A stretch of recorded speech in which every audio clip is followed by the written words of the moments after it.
Just a quick disclaimer before this podcast starts. Receiving the audio from Missy, there was an issue on my end. So that audio came with some gaps in between her speaking. I have tried fixing this as much as possible, but you will notice that throughout this episode, there's still little gaps in between. I can only apologize and enjoy the episode.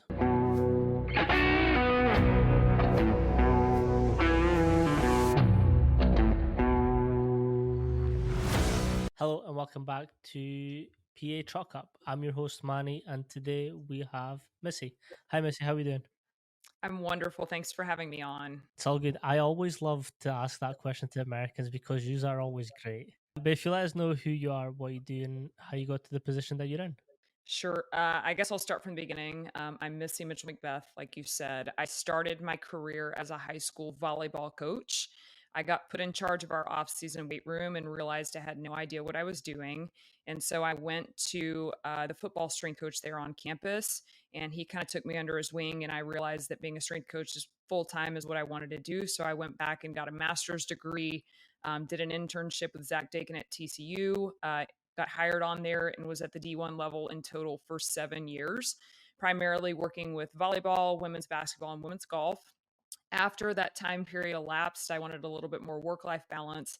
So I transitioned back to the high school level as a head strength and conditioning coach at Byron Nelson High School, which is a big school in the Dallas-Fort Worth metro area. I currently work by day in sales for an equipment company called Powerlift. And then I also run my business, Missy Mitchel-McBeth Sports Performance, where I'm the director of sports performance at a volleyball club here in the Dallas area. I do consulting for coaches education. So I do in-services, speaking engagements, consulting, program audits. And then I also just published a book called Developmental to Division One, which basically takes my 20 years of learning across all of those different contexts and distills it down to a really simplified strength and conditioning book, mainly targeting sport coaches who have to act as a strength coach on their campus.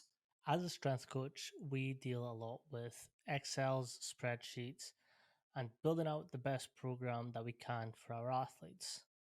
Although, when you have these large amount of spreadsheets and Excels and printables and packs that you need to hand out to your athletes, it can get a little bit overwhelming, especially with large amount of files. Mine's personally has crashed, deleted, and that to me is a big burden. That's why since starting my own business, I've went with TeamBuildr. TeamBuildr is an all-in-one programming software that has truly changed and leveled up the way I coach and the way I program for my athletes. With TeamBuildr, you can create customizable workouts, track your athletes' progress in real time, and even generate performance reports with just a few clicks. Athletes can also fill out their own workout data by using either the tablet or their smartphones in the weight room, which, most importantly, eliminates the paperwork that we all hate. This also gives your athletes accountability for their program and their progress as they are immersed within it. If you are interested in using TeamBuildr, head over to teambuildr.com and sign up using code PACHALKUP. That's PACHALKUP to start your 30-day free trial. And for everyone's reference, this is the book and this is the website. No, and we were kind of talking offline about the book. How was it sort of coming up with the decision to make this book and write this book for obviously the knowledge gap that there currently is?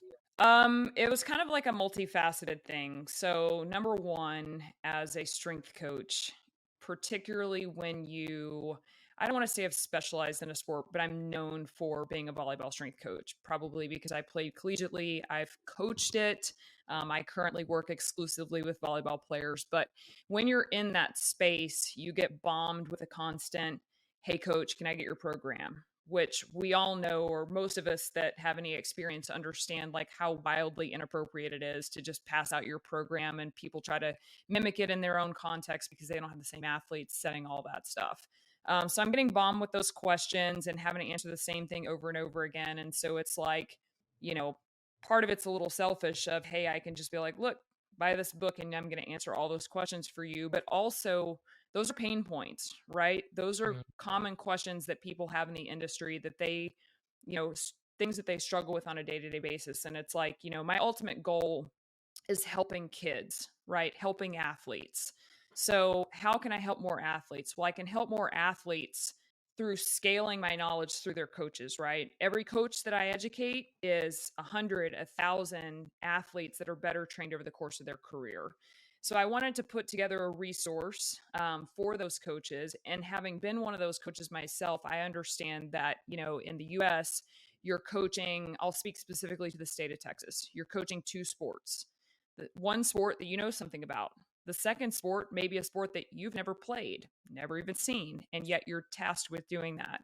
Then you're teaching a class, you're driving a bus, you're attending meetings during your conference period, you're dealing with parents, you're dealing with all of these things. And then you go home at night and you're expected to be a spouse, a partner, a parent, a whatever, right? In all of that time, where are you also supposed to learn how to be the strength coach, right? So based on, my prior experience in that role and understanding that there was a big gap in knowledge for that population, I put together a resource that I thought would best serve their needs. And I did it in I've written several articles for Simply Faster if people want to get like a quick, like 5 to 7. This is the tone that I write in. I also wanted to make it an easy read and a fun read for people because I'm sitting next to a bookshelf and I've got probably, 30 strength and conditioning books on it. And they're all written like just matter of fact, plain and dry. And that's cool because there's great information, but I wanted mine to be a little bit more fun.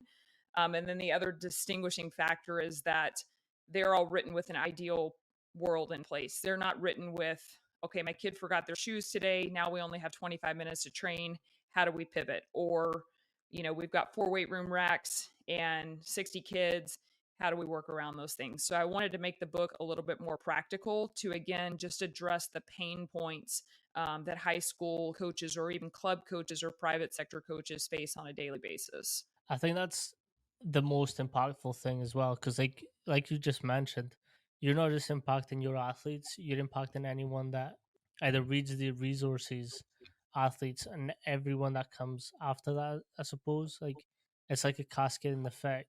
What was that one thing that you saw apart from obviously coaches asking you for their programs that you're like, yeah, this is to be addressed in a long sort of formed method? Honestly, all of it. From a volleyball perspective, you have this like weird, like, we want their vertical jump to improve, but oh my God, like we can't get in the weight room. Like we can't like actually go in and produce force and get stronger, right? Like you have these kind of old school stereotypes. And so I wanted to get around that. And I wanted to get around the stereotypes of like, okay, let's just condition and like everything in strength and conditioning is about hard work, right? And I love the Tony Holler quote, performance is more important than hard work. I actually quote that in my book. So I wanted to show like, hey, here's what strength and conditioning isn't. Like, here's all these, I think it's like 6 Mm, stereotypes. Here's what it's not. Now here's what it is. Now here's how I address what it is in my training program. Now here's how I build that out around my different context, right? Because every school that I consult with has a very different model. Like they have a different, if everyone in the school is using the weight room, well, you may not get a Monday, Wednesday, Friday high low model. It doesn't work mm, because you don't have that time to go in the weight room. And so just understanding that everybody's situation is a little bit different. The other big thing with volleyball, and really this applies to baseball, softball, soccer is notorious for this. Really, every sport except American football is played year round. It's year round competitive schedules. So it's like you have all these coaches who come from an American football background and they have a mindset of they're not playing a high school season right now. So it's off season. So let's train them like it's off season. And it's like, mm. no, no, no, their club season or their select season is more intense than their high school season is. So, how do we work around that situation where I have either a year round athlete from a single sport perspective, or maybe I'm training a variety of different team sport athletes in the same group? One has a game tonight, one doesn't. How do I address those situations? I think you've just touched on a really amazing point, and it's like the year-round seasons. And I was a rugby athlete. We kind of had the summer off, and then we'd go back. August time. So we had like off season and then we had preseason. But for athletes who are all year round, what are some of the fundamental things to get right in their program so that they are fit and healthy for every other aspect of their life as well? Yeah, the sport comes first. I hate to say that, and people don't like to hear that, but I saw a situation where one of the top players in the country last year. I've got people telling me like, okay, this is what she's doing in her high school off season.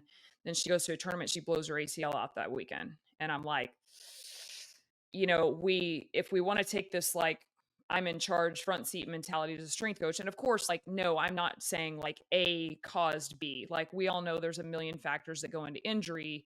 But as a strength coach, like, I have to take pause and look at that and say, if I send an athlete into a tournament sore and fatigued and they became injured, what would have happened if I would have scaled my training back a little bit? So, again, sport comes first, athlete comes Mhm. first, really is a better way of saying that. With that, you know, again, I came from the collegiate level. I'm programming for a collegiate program right now. That volume is higher. Okay. That scratches my strength coach itch. I would have these really clean, nice off season. We would make all these gains, like, and then we go into season and I scale back training and all that, like, makes me just like feel good as a strength coach. The high school level, it chronically looked like an in season training program. And at first, that was really hard for me to adjust to because I was like, we're not getting stronger, we're not getting better. But I think what you have to look at is the concept of accumulation. Okay. Maybe I'm not progressing my volume that's on my projected 1RM or whatever it is, but am I accumulating quality training over time, moving the needle on how much volume of play can they handle and setting them up for success at the next level when they are going to have an in-season and off-season training cycle. So for me, that's I guess the big rock there is looking at it from the concept of accumulation, because you can't necessarily look at it from the concept of like always adding something. I had um, Coach Stephanie Grubbs, previously known as Stephanie Mock, um, and she touched on sort of all year round and how she microdoses her athletes. Is that something similar to what you sort of take on through these all season round athletes? Um, I'll speak to what I did at the high school level. With that, I had 20 different groups that I was working with. So I saw each group 1 to 2 times a week. It's very difficult to microdose because when I think of the concept of microdosing, it's spread out over, Hmm. 3 to 5 training days. And I was getting 1 to 2 training days. So we would have to kind of stress consolidate on that day and like, this is where we're going to get our lift in. Okay. But they have a tournament coming up for this age group. I'm going to scale. And I talk about this in my book. I have like a chart on how I would modify it based on coming out of a tournament, having a tournament the upcoming weekend, or having no tournament, with 3 different athletes in that room having to do 3 different programs or whatever. But kind of got off on a tangent there. So No, that keep wasn't going. really, Keep. yeah, that wasn't really, yeah, that's not really microdosed in my opinion. However, what I'm doing with this collegiate program right now is they're training Monday through Thursday and they have games Friday and Saturday. So it's like Monday we've got like 10 minutes of the pre-practice warm up is going to have like some light tier plyos and some accelerations in it, right? So we're getting our speed stimulus there. Then after practice, they're doing a 30-minute lift. So they're doing like literally 4 lifts and then they're out. Mm. I think two of which it's sitting over here in front of me. That's why I'm looking. I just finished writing it and it's getting sent off at 1 o'clock today to the coach. But anyway, 2 major lifts, 2 auxiliary lifts out the door. Tuesday, we're coming back in, we're lifting again. We're doing a lot of ISO stuff, a lot of body weight stuff, a lot of prehabby type stuff. Wednesday is probably our bigger lift day, but again, like we're not stacking on a lot of volume. Thursday, I posted this on Twitter the other day. We're moving shit quick because it's the day before a game, right? So we're doing some power complexes, a couple of sprints, and getting out. So again, like our total volume's really low and it's just spread out across the day or across the week. So absolutely, like I think microdosing is a fantastic way to accumulate volume across a week, a year. It just wasn't feasible in my high school setting. Mhm. In some high school settings, it's structured where kids come in for PE classes and they have them 5 days a week. that's a perfect opportunity to microdose. That just wasn't my experience when I was working at the high school level. Yeah. You've just sort of talked about um like neurological prep work before games.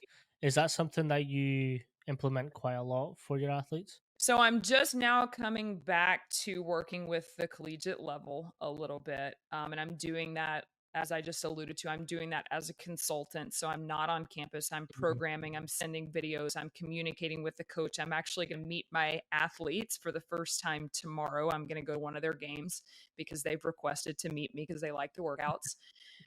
But with the high school level, we not really. I have to ask, people are like, oh, these priming sessions and game day lift for high school athletes. I'm like, how much are we really getting with a 50% clean or 50% speed squat out of an athlete that's not developed in any way, shape, or form?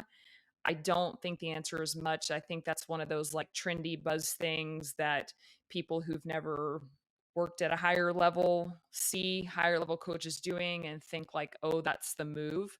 I think that there are certainly applications to game day or day before a game lifting sessions in the developmental setting because, like I said, like your training program is structured based on how the weight room calendar is set up, not based on what's optimal or ideal, but based on that's your allotted weight room time. So yeah, move shit fast on that day because we don't want to move shit slow and heavy and make them sore and then coach is Yep. breathing down my neck the next day because we lost a game, right? And then I think there's also some placebo effect there of like, hey, we're getting you guys ready for game, you're going to feel really good, and the kids are like, yeah, I do feel good. So I think my friend Monty Sparkman's talked about, for him it was less the game day lift stuff, the primer sessions was less a physiological thing and more of a cultural thing. So again, Mm. I think everything's how you apply it. I don't think there's a right or wrong answer to it. As long as you have a reason, as long as it works for your group, which is kind of my overarching training philosophy on everything. 100. There's 1,000 ways to skin a cat, and this Yep. is why I love speaking to different coaches because like we all uniquely skin that cat. Like I spoke to a coach yesterday, and he's very much into the cognitive aspect of priming his athletes, which I'm really getting into for the simplicity that it fatigues just more than your body. Like your mind's getting fatigued at the same time, and I think that's maybe where more of this industry is going. um but like I will always say like the simplest of programs is the ones that probably work best in our industry. Like you don't need like these Instagram, TikTok super complex workouts to make your athletes great. Get them moving, get them squatting, hinging, push pulls, knee dominant movements, and you're good. Yeah, I totally agree, and I address that exact concept. Like I think on the last page of my book, I think I say something along the lines it's rarely the coach with the most complex program, and it's very often the coach that has the best execution of the simplest program that sees the biggest return on investment. Because the reality is at the end of the day, we all squat, we all hinge, we all push, we all pull, right? And then you look at even at the highest level, like professional sports, the amount of energy that it takes to Mhm. make the 0.01% technical or tactical gain, the cost of that is so high. They don't have time to do little, it may work, it may not, like small return on investment, fancy shit in the weight room. Like they have to move, do the same simple things that they know are going to work, because again, like the cost of doing business on the field is so high for them. And that 0.01% is still a really good improvement at the very elite level. Like because they're so in tune with everything that they do, that 1% can literally mean the difference between like a bronze and a gold. Like it's that minuscule of a difference in how it makes you perform. And to me, like that's what excites me so more about like we've just had the Olympics is like you see these athletes who work for 4 years to really hone in their performance. For I think it was Usain Bolt that said it. But he was like, I worked for 4 years to run 9 seconds, and that's nuts. It is. It is. And imagine being the coach that is responsible for the improvements of 9 seconds over the course of 4 years. Not a responsibility I have ever had, and not one that I think that I would want. Yeah. I mean, in terms of like volleyball, you have to be so explosive but durable at the same time. How does that sort of pan out throughout the year for you? I think, and I was just having a conversation this morning. Like, I saw something that was like, there's no reason to ever condition a volleyball player in season. And I'm like, just because you don't know how to appropriately apply conditioning doesn't mean I don't know how to appropriately apply conditioning. Because really, like, conditioning's gotten a pretty bad rap of like, everybody thinks that like medium intensity, like, ugh, Mhm, throw up, feel the burn, all that kind of stuff. And it's like, no, like what we're doing on, like, I referenced my collegiate program on Tuesdays, like, we're doing a lower intensity conditioning session because aerobic capacity is actually important in the sport of volleyball to help me recover in a 5 set match that may last 2.5 hours, where I have to repeat output after output after output. If I go into that fifth set and I don't have any gas in the tank, mhm, I've got a problem. And the notion that, well, they're playing games, they're doing this, they're doing that. A game is not a game, right? Like, if I go and I beat the high school program that I used to work with, we'd go in and roll up teams in 3 sets, like 25-10. That's not a game. Like, they're not getting any stimulus out of that. They've hardly even had a practice. It's over in 30 minutes, right? So if you do that week after week, and then all of a sudden playoffs hits, and suddenly you're expected to play a 5 setter where it's point for point, you're not conditioned from that. You're mhm, not conditioned from practice, because practice is, again, it's a lot of technical, it's a lot of tactical install, and a lot of coaches don't know how to program conditioning into their practice. And if we're expecting that to just happen as strength coaches, I think we're doing an athlete a disservice. Now, the flip side of that is that if you're being an idiot and just fatiguing athletes through conditioning, and you don't understand that, like, there's, physiology going on and what adaptations are we chasing, that's its own problem. But like you said, like, conditioning is important, and kind of how I address that is, you know last night, as an example, I had my high school athletes in, and we were going to I'm building. Everybody's always like, oh, what's a good conditioning test for volleyball? And I'm like, there's kind of not one. That's really very good. I think everybody would agree. Like, I've always kind of used, like, the yo-yo intermittent test, because it's like, well, we've got a lot of normative data. I can compare you now to you 2 months ago, which to me is what conditioning testing should be about, is about seeing improvements versus hitting a set metric. But anyway, so I'm building out a test, and I've told my kids, I'm like, listen, like, y'all are participating in science experiments, like you referenced before we actually started recording, like lab rats. mhm, There are times that I lab rat my kids, but I tell them that that's what's happening. And at the end of the session, I'm like, hey, how do we feel? Scale of 1 to 10, whatever. And they're like, oh, that was too easy, too hard, whatever. So, but I'm looking at them, and they all push really hard on Sunday. Monday, we come in, we do a lot of like mobility stuff, we do a lot of rehab stuff. We get them moving, we get them ready for their game on Tuesday. And then Wednesday, we come back and hit it pretty hard. But I could tell that they were gassed from the week leading up. So it's like I had plan A for conditioning, and I just scaled it back a little bit, right? mhm, Like, we hit 1 set instead of three and got out the door. So I think if you're monitoring what's going on with your athletes, which I don't see their practice loads, I'm relying on them. I'm relying on what they mhm, look like when they walk in the door. Um, to make those decisions. But there are ways to intelligently dose in conditioning, because it is important for volleyball as well as other sports. And I think a lot of people are like, oh, well, we're the sprint based, or we do only, yeah, we sprint too. We get faster, we jump higher, we do all those things, but we also support that with conditioning. And the other mhm, piece to it is, it's not just that game that we're talking about.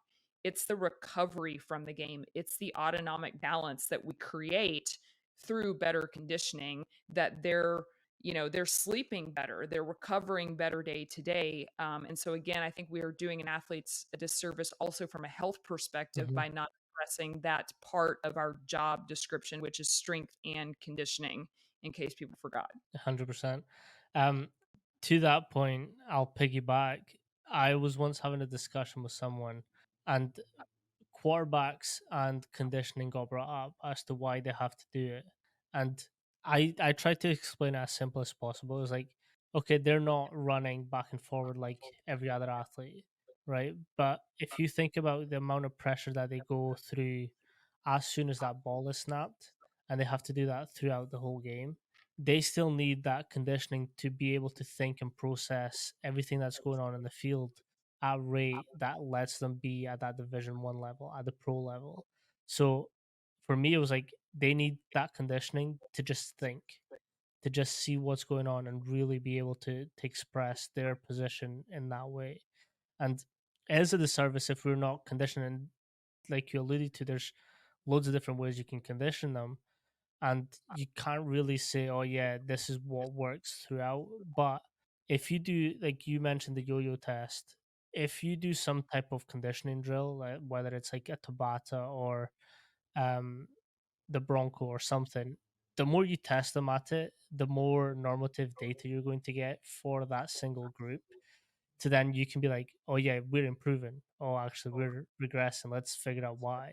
So, conditioning for all athletes is important, and I frequently talk about the dark side of sport, whereas like you sometimes need to experience that complete darkness in case you have to deal with that during the game. Like there's some games that I've played, I was like, this is rough. Like I'm going through it, and I need to make it out. But how if I've not got the energy or the pace to keep up with the same demand of that game? Yeah, and I mean, I like not at any kind of level anymore, but like I still play beach volleyball, and there's, we talk about this all the time. Like, there's these just long rallies, like super, super long rallies that go on. And I'm like, man, can somebody just get up and put the ball away? Like, end our suffering, right? But it's like, you have to have a level of conditioning to like, or like what you're talking about, like the cognitive awareness of like, if I'll just get up and hit the spot, right? Like I'll go high line over the block or whatever it is. My suffering ends and I can move on to the next play. But again, like you have to have some ability to like fight through that stuff, or else you can't even have those thought processes because you're so much in fight or flight mode. Um, yeah. No, I agree. And by the way, I love that you're still putting out training and like volleyball content, because like it shows like, and I love when I see coaches expressing their human side. Like it's not just coaching in business. Like you can still see how much fun you have playing volleyball. Yeah, I mean, like the preface of my book, like tells the story of the first time that I ever picked up a volleyball. And I, like as soon as I held it in my hands, I'm like, I don't know why, but I just like it. And I've played it for 30 years now, right? And, at 42, you start to see things decline. You're just not like your elasticity is a little less. You like getting up off the ground is a little harder. Like, I don't care who you like. I'll see people all the time that they're like, yeah, I mean, like 40's not old, and like I'm gonna be able to train until, and I'm just like, you're 30, shut up. Like, and the same thing like that I would say to a 50-year-old, like the 50-year-old is gonna be like, come on, Missy, like you don't know what you're talking about. But yeah, I mean, I do still love the sport. I think it still gives me again, I'm not playing at any kind of level. Like we're playing at 6:30 in the morning for fun before work starts. But I think it gives me a little bit of like, I mean, I can laugh at myself. One, like I almost never post me doing anything good on the volleyball court. I post stupid clips, and my athletes think it's funny. They think it's cool. I still play. I can talk to them about a skill, and they understand that I get it. So yeah, and I think that kind of gets into the topic of like, should strength coaches still compete, or should they still be able to do all the same things? I've always found it helpful for myself, but I also just really love the sport, and have a sport that I can play, until I'm 70 years old. But I don't think it's a necessity in our field. I agree in that it's very important to like, so anything that I program I have to do. Like I'm never going to program for an athlete something that I've not done, because I don't know what it feels like. I don't know if it's too easy, too hard. Like I need to know exactly what they're going through. But if my athletes see that me doing it as well helps them be like, oh yeah, like he also trains, he knows what we're doing. Like I like to experience and experiment with myself as well. Like I personally love the 10-10-12s. 4 minutes of work, 10 seconds on, 10 seconds off, and you're just going like full out for the 10 seconds, rest for 10. And anytime that I give an athlete that to do, I always know when it starts sucking. And then I can start encouraging, then I can start bringing in that, right? This is what's happening. Like we can make it through it. You've got more in there. Let's push as hard as we can. You've got it. and that relationship helps them to see like he's not just push push push, he can also know what's happening. So like for me, playing sports and competing and still making sure that I'm able to do these movements is very important in my program, at least. Yeah, and I mean, you get where, like, because I was always, I'll be able to demonstrate all this until whatever, and then it's like, I've racked up enough injuries at this point where I've learned this past season. I'm like, I'm not going to demo a push up anymore, like not even one, because both my shoulders are blown out. So it's like, now what do I have? I have an assistant that's going to demonstrate it for me, or one of my athletes, right? But on the whole, it's like, yeah, I agree with that point of, to the best of my ability, I'm going to try to do things.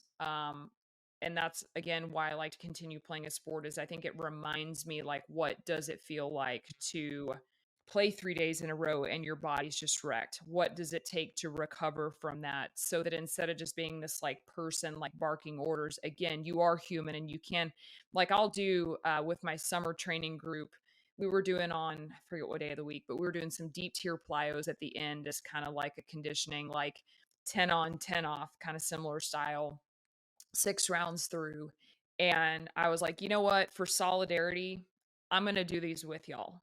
And, like, I Mm. played, like, 2.5 hours that morning and, like, got in there and did it with them, and I'm like, my legs are dying, and it just helps you remember, like, that when they're struggling and they wanna stop, like, you're sitting there doing the same thing, like, struggling and wanna stop. So, yeah, I'm with you on that.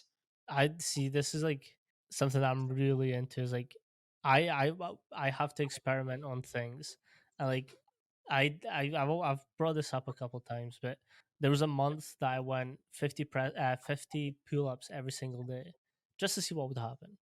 Like it was just something fun and challenging that I was like I recorded every day, and it was fun. But like it taught me that like you can learn and adapt to different stimulus if you just keep at it for long enough and help your athletes like this is why we're doing it, like this is what we're chasing. If at the end we don't see that, something's happened along the way, and that's fine too. Yeah, and I think kinda to that point, like, it's, we've talked about, like, being chronically in season and, like, oh, people, "Oh, you can't condition during season," or, "Oh, you can't do plyos during season," but what you just said, you did 50 pull-ups a day. Well, the textbooks over here tell me that I can't do that because I'm training the same muscle group every single day, and I'm like, "Okay, number 1, what do you think we do in sports?" And number Mhm, 2, like, yeah, you can, as long as you're then not on top of it stacking 8 billion sets of rowing and, sets of other things and auxiliary work. Like, you can train your body to tolerate more load, and that's really what training is about, right? Because again, if, like, at my level, the developmental level, most of my kids, I'm training for life. I'm training for mhm, healthy relationship with exercise, wanting to remain fit. But for those few that are going to move on and play at the collegiate level, like, I do need to teach them to tolerate more volume, because that's what they're going to get in their sport at that level. And that's also what they're getting in their sport right now. So there has to be some point where, I think there's some measure of, we've gone too far in the like scaling things back, where it's like, oh, well, we don't want to do this and we don't want to do that because they're already doing so much, but that's not resulting in any fewer injuries mhm. either. So I think we have to just, like I said, with the conditioning piece, or even like with plyometrics, be really, really smart with how we dose those things, so that we're not doing too much, but we're doing enough to actually apply a stimulus. 100%. Me and Stephanie Grubbs spoke about this, and it's load management is a term that now gets used to like we need to really be careful what we're doing and scale everything back. And it's exactly what you said. Like we're in this scale back, scale back, scale back, but sometimes we actually need to push harder. Like load management is a term that should be encompassing the low end and the high end. Like I love this um way of thinking. And it's like if you've got an athlete who's benched predominantly most of the game, like he needs to do something at the end, because then he's not going to be able to deal with the load in upcoming games or upcoming training sessions. Like an accumulative load throughout week, month, year is just as important as scaling and progressing things. Yeah, and I actually, that email that I have typed up to send to the coach, like, I have on Thursdays at the end of that session, because it's not a practice day, this is what you need to do with your bench players. Because in the event that their number gets called, exactly what you just said, we need them to be conditioned so that they're not injured, so that they contribute, whatever it is. So, yeah. And I think I saw Andrew Altoff speak this summer, and he talked about how we have gotten afraid to go hard on our hard days, right? Hmm. Because said, like Stephanie said, the load management term is flown around so much, but it's like, you've got to go hard, and then you've got to back off when it's time to back off. Otherwise, everything just becomes this like chronic, medium, gross, grindy day. Then conditioning does get a nasty rap because it is ineffective. And that's where, like I mentioned, telling my kids, like, your lab rats today, like I communicate that stuff with my athletes. I'm like, here's what our week looks like. Today, we're going hard. Understand that tomorrow, because we went hard today, I'm going to back off. And you can trust me that I'm going to do what we need to do for your body to get you ready to go hard again, because that's how sports works and that's how games work, right? So I think, again, what she was saying, what Coach Altoff, I heard him speak about this summer, like, go hard on your hard days, go easy on your easy days. 100%. Like, I love active recovery days because you can get just as much out of them as you can like the hardest training session in that block. Like, you like just by keeping moving and keeping the body like active, it just doesn't have that ability to just sit and just like waste. And like that's how I think like active recovery is better than just sitting on the couch and just watching TV. Like you can still do that like afterwards. That's still fine. But like like exactly what you said, like hard days are hard, easy days are easy. I kind of want to touch back on a point that you mentioned earlier based on this. How do you deal with the practice loads that you said that you don't always get to know from your athletes? I just talk to kids and I have to trust them. I think that comes into, when you've been training an athlete for a while, you know what they look like walking in the door, right? And whether it's, people will be like, oh, well, they just had a bad day or they had a math test or whatever it is. Stress is stress, right? It doesn't matter if it was physical, it doesn't matter if it was cognitive, it doesn't matter if it was emotional. They're walking in the door, they're stressed out. You know what that looks like. You talk to them, you have that conversation. Is that precise? No. I work with middle school and high school age athletes right now. I'm working through a collegiate coach who has a background in working with players to assess their load. And I'm advising on this should be a hard day of practice or whatever. So my process is far from precise, but I've also been doing this for 20 years. So it's like, I was explaining to someone where it's like I'm writing a program kind of blind, but because I've been around the sport so much, I kind of just know what to do. And a Mhm. lot of people won't like that. They'll say, well, you don't have tech on them or you don't have this or blah, blah, blah. But you just like, you can just kind of like operate by feel at some point. Um, and, I and, do. and again, I would love to have technology to like verify my hypothesis on all of that, but I don't. So I've got to do what's optimal in my setting. We were talking off air about the science and coaching ability from Europe side and the US side, and it's exactly that. It's people get so infatuated with, yeah, but what's your results? Where are you getting this number from? How is that working? Like I need to know everything. But like sometimes you don't. Sometimes it's just feel. Like I've got a decade in strength and conditioning. Like I started strength and conditioning when I was 13, and then I started like doing work placement with my coach at 14. I'm now 28, so like I've been in this industry long enough to know like sometimes you just need to push. Like I did a conference in Italy a couple months back, and I was doing something that Coach Mac showed me, and it was like it's this core sort of drill. Takes a couple minutes, but it's just hard, and it just teaches you to push through it. But the guys afterwards like, yeah, but what's the science behind it? Like, what's like why did we do it? I was like, because it's hard. And it's like, yeah, but like, what's it doing? Nothing. It's just hard, and you're working your core. That's it. Yeah, and I think like, and I talk about in my book, I'm like hard for the sake of hard workouts or da da da da.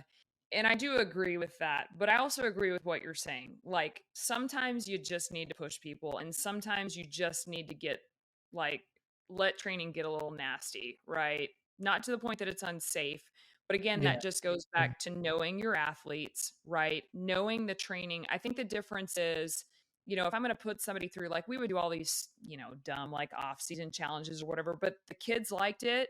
They bought into it. There was some team building going on with it, but I also knew exactly where the line was, Mhm. right? Like, I'm planning it where it's not interrupting our other training. I'm planning it where I know they're going to get something emotional, mental, whatever out of it. Um, and again, I just know physically where they're at. I'm not walking in on day one, like hitting them with a 1RM test and being like, oh, Mhm. you're not mentally tough because you didn't hit whatever. You know what I mean? So I think there's really intelligent ways to push people for the sake of pushing them because, like you mentioned earlier, there's just some times in games where you're going to have to fight through some stuff. And I think that you need to have, it's about having the confidence of having done some hard things before to know that you can do them again. Mhm. I agree. I think that's true, and I think I spoke to I spoke to Coach Mike Boyle on this. His episode's probably out at this point. Um, but you kind of just need to sometimes just express yourself in whatever way, and like we're we're in an industry where we just need to be humans. Like if as long as we're humans and we keep everything as simple as possible, like our athletes will see the benefits of our programs. Like if a kid comes in and he's like, yeah, I had a fight with my mom. I had a fight with my dad. Like, I broke up with my girlfriend. Like, I'm not going to be a dick to them during that session. Like, I'm not going to yell in their face. I'm just going to be a little bit more mindful of what I'm communicating to him. Because, like, he doesn't need me to be an arsehole on top of everything else he's got going on. Oh, I've got an exam. Okay, load's going to be less.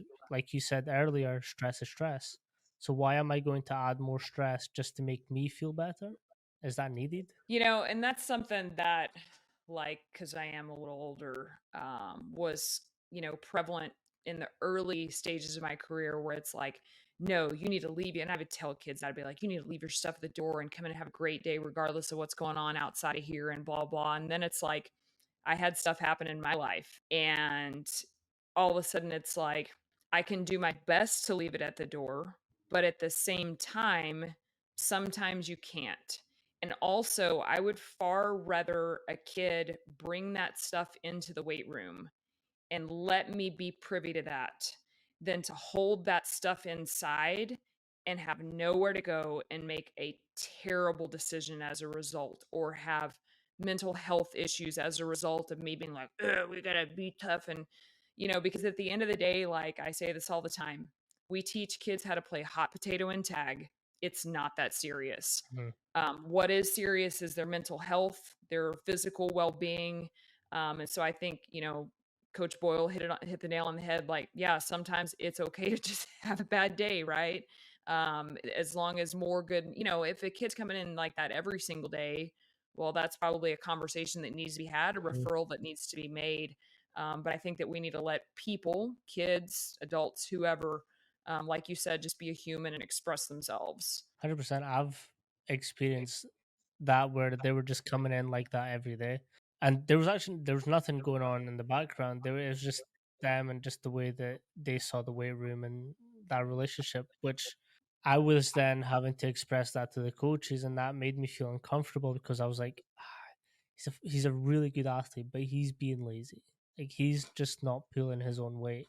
So like what you've just mentioned, like that still needs to be addressed. Like that is something that, although it's a hard conversation to have, it will probably do better for that athlete than just leaving it. Yeah, laziness is its whole other, that's a whole nother thing. And that's one of those deals where sometimes you're just going to have an athlete that's lazy. And generally, that's the highest performing athlete on your team, right? Because Mhm. they understand that, everything in, I like I like behavioral learning stuff, but, everything that we do, every decision on a daily basis is kind of a choice between two things or a couple different things. And so it's like 9 out of 10 times choose the higher value option, right? Mhm. So laziness is an active choice that not pushing myself and being comfortable is more appealing to me than whatever maybe benefit that I'm not really sure is going to happen if I push myself, right? Because if I'm already like the best kid on the team or whatever it is, I'm like, I don't need this. I'm Mhm. beating the brakes off of these people on the field or court. So why am I going to push myself in here? So I think a lot of us want to have an answer for laziness. But ultimately, sometimes they've just got to, like, what I found helpful on the laziness process is collegiate freshmen getting into their first real practice against teammates that were sophomores, juniors, and seniors, and being like, oh my gosh, Missy was right. This game is 4 times as fast as it was in high school. I'm probably going to need to go a little bit harder, like she said during Mhm. our training sessions. Yeah. And so I've been having this discussion recently, and it's no secret that we probably spend more time with them than their head coach. But in their whole performance, we're a very small piece. And we are like, most of us have egos, and those egos drive our decisions. I'm like, no, I made this athlete. When in reality, the athlete made it himself or herself. So it's like, sometimes I know some athletes that despise the weight room, but like, they're playing at the elite of their sport. So like, how much of a difference did I actually make? Like, we can prolong their longevity in their sport. We can influence some of the decisions on how they look at health and well-being, but are we actually that important for them to perform what they do? Yeah, I mean, I had a former athlete participate in the Olympics this summer, and I want to preface with the fact that she's one of the nicest, most pleasant human beings on the face of the planet. But in the weight room, left something to be desired, right? So, and the topic of I thought of her because, like I'd posted something about like volleyball coaches, if you use the time mile as your conditioning test, tell me why, which like nobody has a reason for.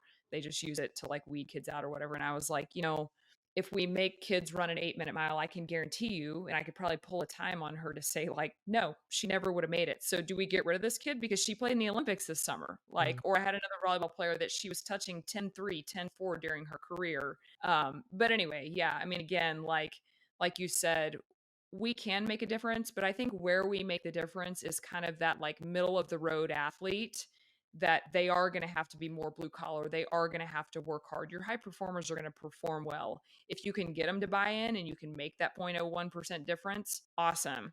But at the same time, like I was talking, I have one kid that I was struggling with last spring that was just extremely lazy. And the coach was like, well, and I was like, I got 25 kids in that session. I can't allocate all of my energy to bringing along that one person. She's going to kind of do her own thing. I'm going to spend my energy like trying to make bigger improvements with the 24 than I am with the one. yeah, But yeah, we can only do so much from a mental standpoint, from a physical standpoint, from a health standpoint, with our athletes. But like you said, yeah, we are just a small piece, and I think we would all do really well as strength and conditioning professionals to remember that, because I think some people tend to forget that. I agree. You've just mentioned something that I've never really heard before, and I actually love it. The blue collar athlete. Can you Yeah, explain like what that uh, is and how you came across that? yeah, I mean, just, you have these, like, I would say, like, white collar athlete is like they're the top performer. Like, they're just, Usain Bolt would be a great example, right? Like, he was notorious for not showing up to practice, but yet, By who's his been a mom. better runner? Yeah. Name a better runner, right?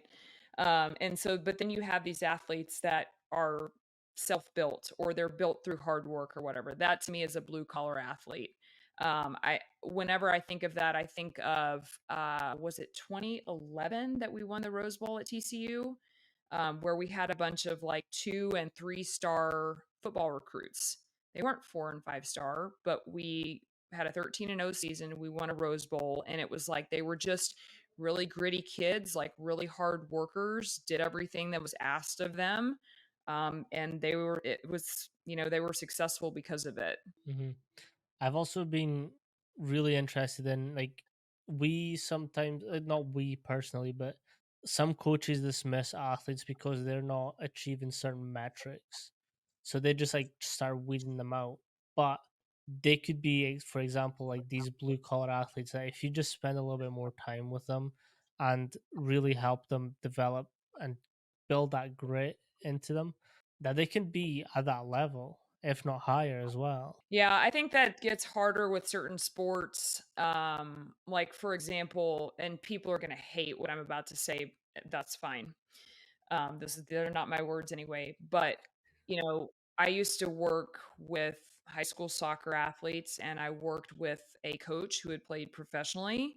And he had was very, very successful with the team there. And he would say, I'm down at our middle schools and watching seventh grade girls, and he's like, I can tell right there based on skill level if they're going to ever contribute to us on varsity. And it's not that he wouldn't give the other ones a chance, it's just the skill gap at that point was already so high. So it's like, as unfortunate as it is that we have this year round system, it has built a tremendous amount of skill in some of these athletes.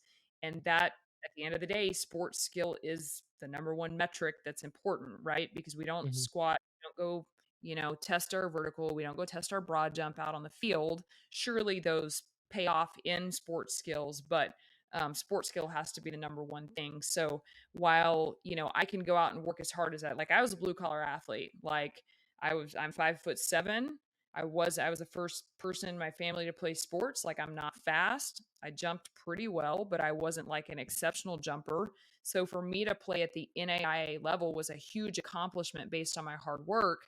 But I could have worked 23 hours a day at volleyball and slept one and still never been division 1, right? Yeah. That's yeah. And I think that's sometimes like where we kind of have to like prepare our athletes for more than just sport. And I think like that's one of the reasons why I love S&C so much. Because like I was one of those athletes where I was blue collar. I had to work for everything and every step that I was at. But at the end of the day, like I got hurt and I got dropped real quick. Like it just moves so much quicker that unfortunately some just get left behind, and then you're like, what now, like what happens now? So like SNC helped me in the sense that I'm able to explore this area now and just like really dive into it as well, Well, and I which think for athletes that, that are a more blue collar athlete that maybe they're never going to see it pay off on the field, I think that we can show them a payoff in the weight room, right? Like they see, oh, I gained 5 more. So they're able to build confidence in a different way. Or, I mean, my book is called Developmental to Division 1. So I'm feeding into the system of like D1 is the only way, right? I think it's also like really important that we celebrate, like people will be like, oh, they're just a D3 athlete. And I'm like, that's great. Mhm. Like, they made it to college to play. That's amazing because that might have been their highest potential. Or not making it to college, but, being a role player as a senior on their high school team, that might have been their highest potential. And those things are perfectly acceptable, and I think that we can show them that in strength and conditioning where we show them that, your hard work is paying off. Mhm. I always like to ask my athletes like who's the leaders of the team, because that might not always be the captain. Like that might sometimes just be that one kid that puts their 110% and like make sure that every athlete in that team comes along with him. And I think that's super important to foster that relationship with them too, because like you already have that connection with everyone else if you've got that kid to buy into what you're doing. You mentioned that you have dodgy shoulders. And going back to an earlier point where I experiment with myself, I was messing around with fat grips. Bench usually sucks for me. Like I've had shoulder surgery, and like anytime I bench, like it just sucks. Like it just feels grindy. I hate it. With fat grips, nothing. I was golden, and like for me, I was like, why? Like why is that happening? That's I thought that was fascinating, and because you've got gammy shoulders as well, I thought I'd bring that up. Yeah, and it's been a journey where at first it was like, so my I tore my left shoulder diving for a ball in the sand. Yeesh. Armpit hit a low pocket in the sand, arm hit a high pocket. Didn't dig the ball, the most disappointing. We did win the tournament, so all was well. Um, and then I tore my right one, not getting my feet in position and overhand digging a ball across my body. So at first, it was like in the initial stages, just doing rehab stuff, whatever, staying away from pressing. And actually, like chin ups hurt, which was weird. Mhm. But then I got back to where I was like, okay, I can bench, but I figured out I could either bench or I could play volleyball. If I did both at the same time, it was a problem. So then it's like, cool, I'll go to like neutral grip dumbbell bench and push ups. And just like slowly over time, like those have gotten where they're just no goes for me. So now I've always been able to overhead press fine, just whatever the position of the tear is, tolerates it. So it's like my pressing movements now are a single arm, like a half nail and kettlebell press, and any kind of landmine press variation I'm fine Mhm. with. But any horizontal pressing, I'm like, I'm out. Nice. See, I'm still at the stage where floor pressing is perfect, but press ups are getting that. Yeah. Yeah, floor press for me because my scap's just pinned against the floor. Like I just feel like I'm bone on bone, like in Mhm. every aspect of Mhm. my shoulder and scapulothoracic joint. So I'm just like, maybe not. Yeah. Like this is why I love experimenting with myself, because you find out these little pockets of where like, oh, I can't do that. From writing the book, what's some of the biggest things that you've learned about your programs and how you then adapted to how the industry is going? Um, yeah, I think the biggest takeaway was like, we all start out, we read books and like we're gonna do everything by the book, right? Because Mhm. those are the rules. Like these are our 8 steps to programming, and this is your 5-3-1 program, or you're this or you're that program. And like, oh my gosh, sets and reps, like, what if I get it wrong? So that's really the first thing is like the last thing that I worry about anymore is sets and reps. The last thing because people are like, "What are you doing?" And I'm just like, I don't care as long as the movement looks good. Now, within that, obviously, I'm programming sets and reps. So that's one is just, don't worry so much about like doing the right program, like do the right thing for the athlete in front of you. And that's, really the second piece is just you've got to be flexible in your programming. And I wish somebody would have told me that when I was Mhm. 26, 27, 28 at the collegiate level, because I probably would have lasted a couple more years at that setting had I not just been so like, dig my heels in on everything. I have to have this amount of training time. I can't make this change. I don't care what you want to do in practice, coach. This is what I have, and this is the best thing, right? Chill out, be flexible, put the sport first, Mhm. give a little bit, compromise to the sport coach, build that relationship, and then, move. I keep saying move the needle, of course, because it's 2024 and we have to use our business terminology. So, like, and then try to like gradually shape that behavior over time with that coach where you are getting a little bit Mhm. more time or more done, or maybe you can make some changes in practice. So that's really it is just being more flexible with everything you do, which is very difficult for me because I am not a flexible human being. Like I want to know when we're doing stuff, how long it's going to take, all of the details.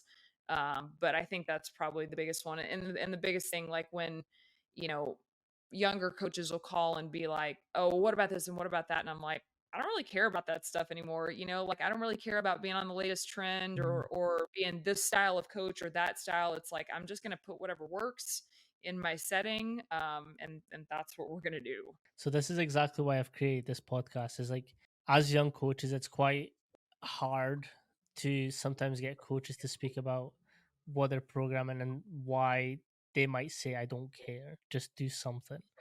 And it's that thing where, because you've got so much experience, it's like, I know it doesn't work to be very strict, so I just don't care to be as rigid as possible now. I just like, yeah, you want to decrease this, let's give and take.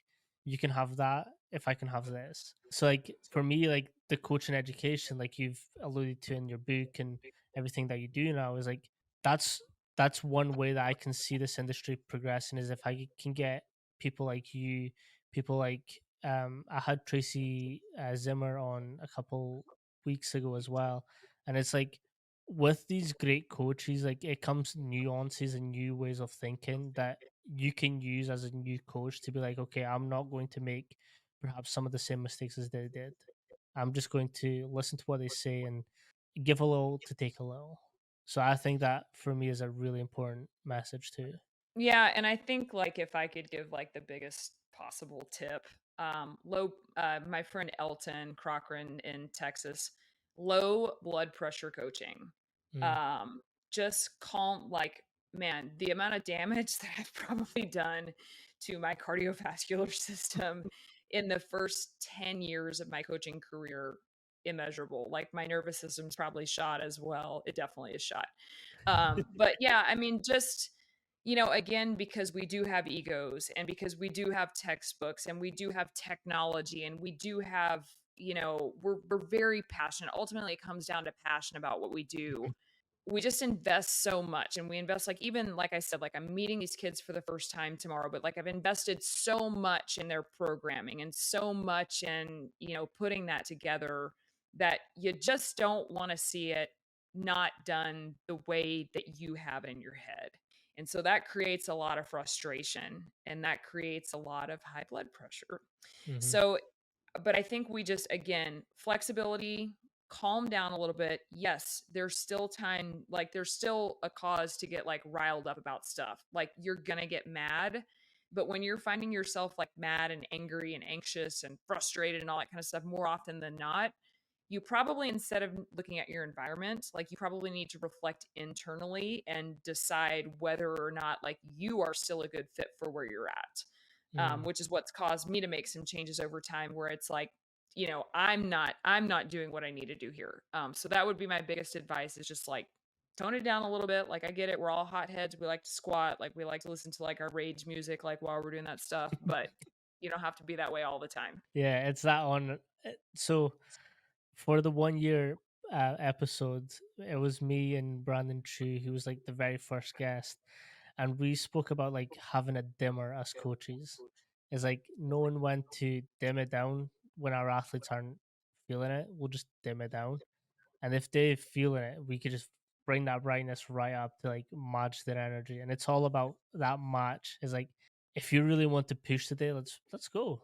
But like I can be here for that. If it's a bit more of a sensitive day and you've had other stressors, let's tone it down. Yep, that's a great analogy. What was your favorite part about writing the book, personally? Being done.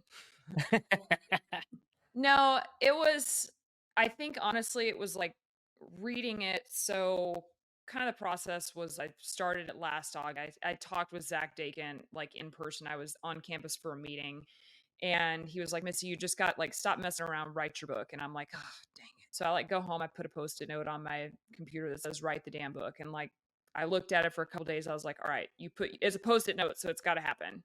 So I start writing it. December, it's done. I take it to an editor. I use Nathan, the editor with Simply Faster, because I knew he'd edited my articles before and I knew he wouldn't strip it of tone. He actually like toned it up in some spots. And so then, that's sent off. And then we start the process of getting all the graphics in and whatnot. And then, before you know it, it's July and I still don't have my proof copy through some things we discussed before the show with marketing and the book designer and people not hitting deadlines. I hit my deadline. My stuff was done on Super Bowl Sunday, but whatever.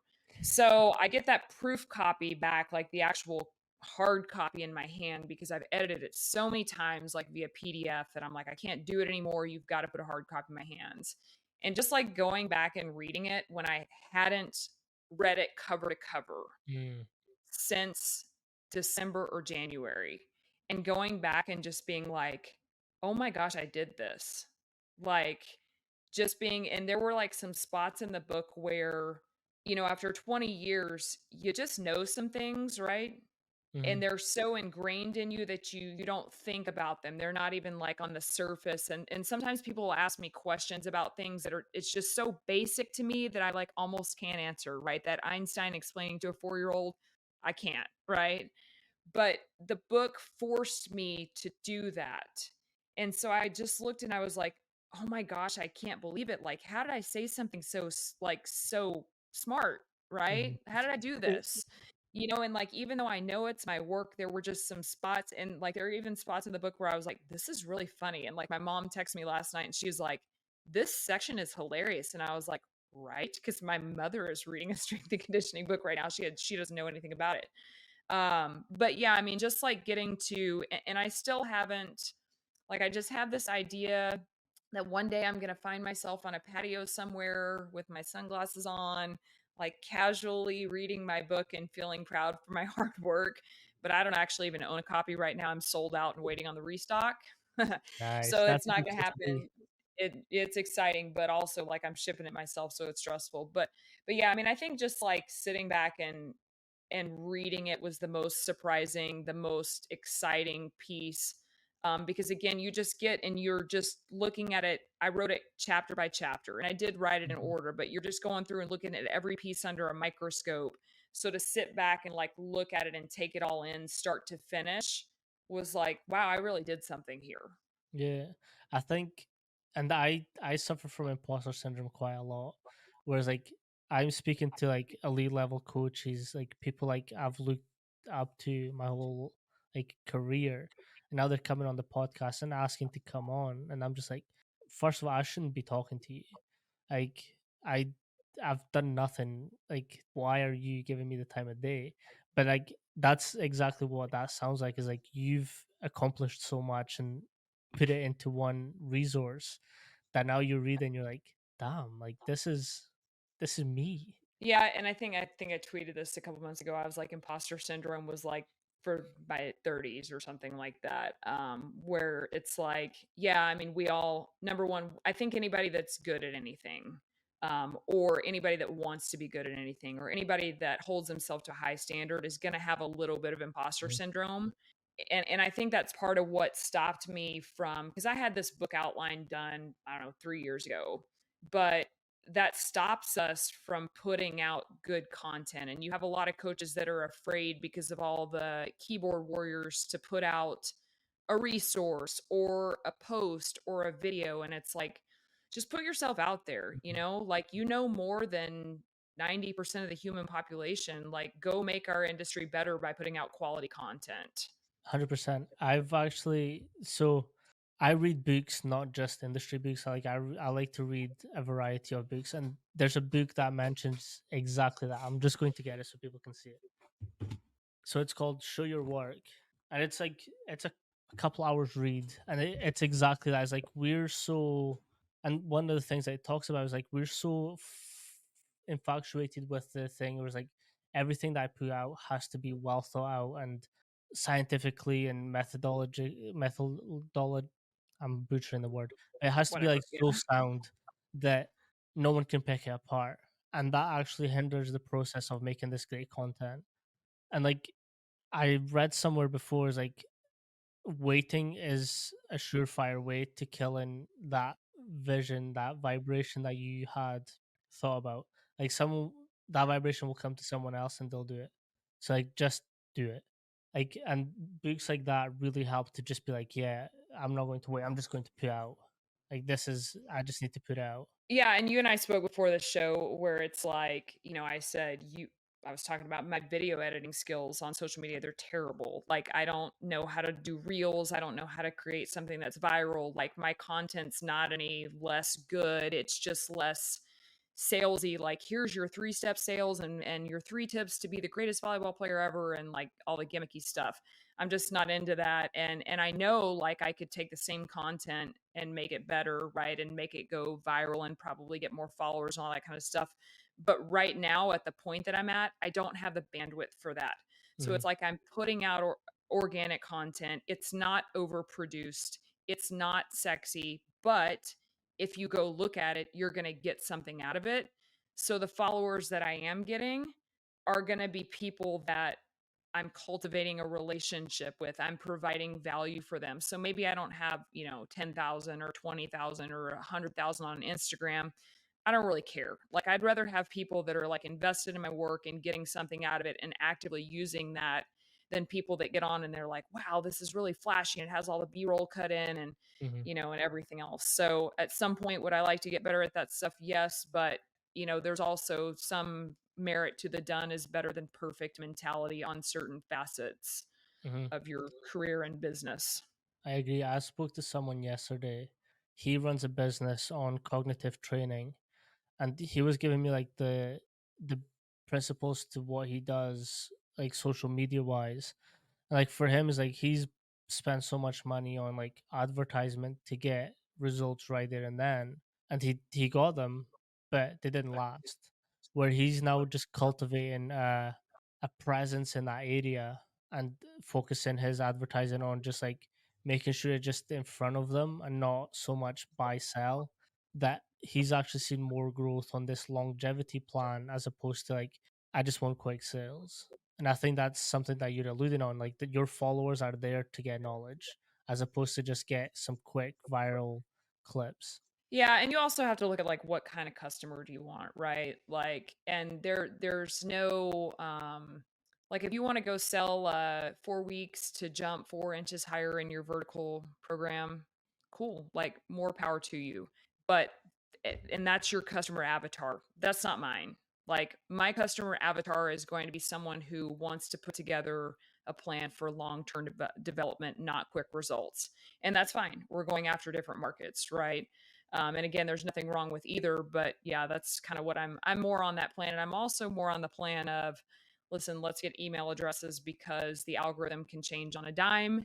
And suddenly, like all of these, everything that you've done, like TikTok may go away, right? Everything that you've done just collapses because you're using exclusively social media.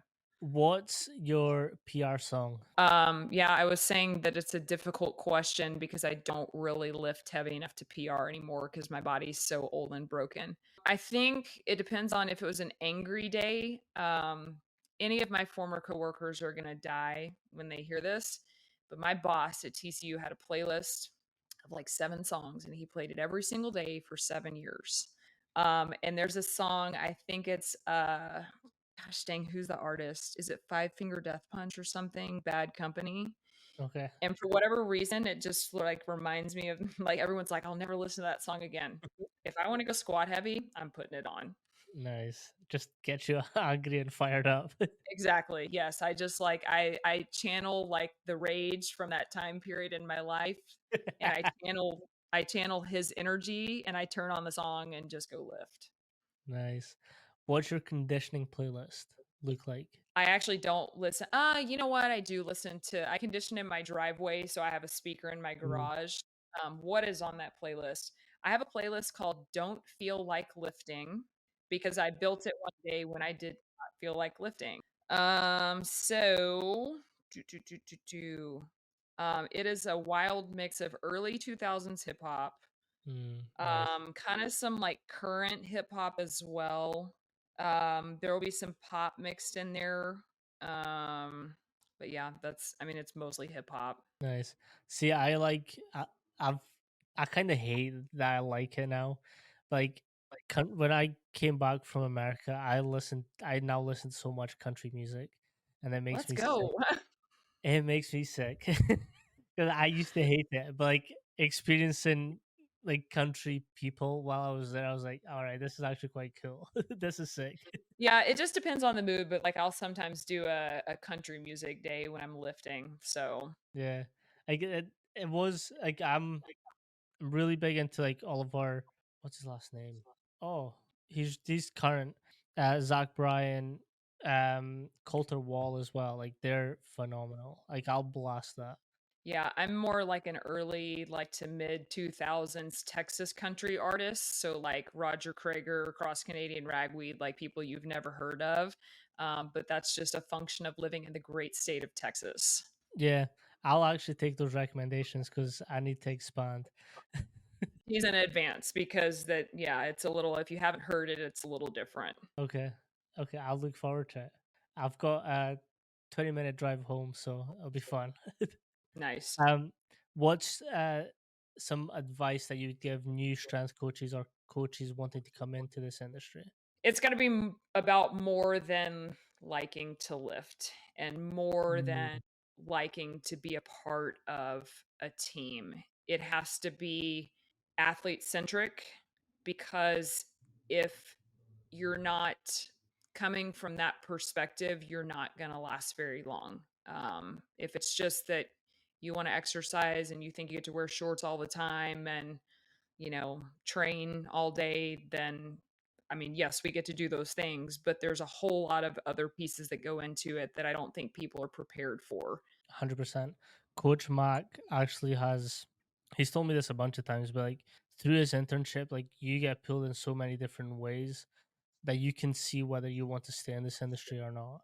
Like he's actually had people like completely move away from S&C and be like, I'm glad that I did your internship because it taught me that like I'm not cut out for that type of environment. So I think that's a really important message too. Is like sometimes it's okay to not just continue with something that you're not liking because of the demands of it. Yeah, On that, and sorry, I let me just interject this last point because I get this question all the time. I get the question of how do you survive as a female in the industry? And like, I've never said this publicly before, but I'm going to say it for the first time. If that's your primary concern, it's probably not for you, to be honest. Because it was never, my primary concern was never that I was female. My primary concern was like, how can it be better for my athletes? Now, certainly, can you lean on other females in the industry for support? Can you know, navigate some unique challenges that we face? Absolutely. But again, like if that's like your number one consideration, like maybe do some soul searching before, going down this path. And again, that's not to discourage anybody. That's just, I don't think that we can operate with a chip on our shoulder, because of who we are as a person. 100%. I will tell you something at the end of the podcast. Um, yeah, but it's on that. But like, I agree. Like, I have asked female coaches like what's sort of their experience because like they're all like for me there's like a coach is a coach, like there's no difference at all if you are female, male, whatever you want to be. Cool, as long as you do your job and you do it well. I don't give a fuck. Like we're all in this industry for the same reason, and it's to make those athletes better. So like I agree. Like you don't like the gender is so what. Um, are can you let everyone know where they can get your book and where they can catch you on social media? Sure. So they can go to either one of my two URLs, whichever is easier to remember: MissyMitchel-McBeth.com. Macbeth is spelled MCBETH, or D2D1book.com. And then my socials are at Missy M. McBeth. So this is the website where you can get a book, and this is the Instagram. Thank you so much for coming on and spending some time with us. Yeah, it was a pleasure and an honor to have you on as well. Thanks for having me. No worries. Peace.